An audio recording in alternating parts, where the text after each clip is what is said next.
श्री क्षेत्र पैठण केवळ महाराष्ट्राच्याच नव्हे तर भारताच्या नकाशावर ठळक आध्यात्मिक ओळख दर्शवणारं शहर.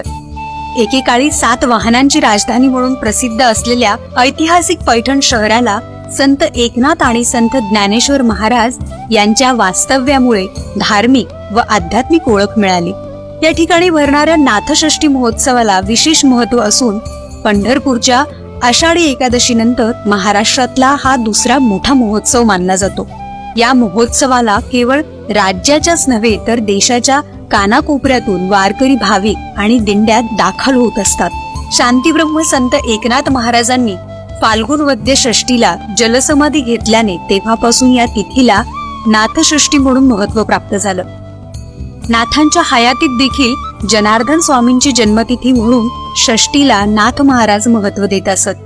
जनार्दन स्वामींची जन्मतिथी नाथांची जन्मतिथी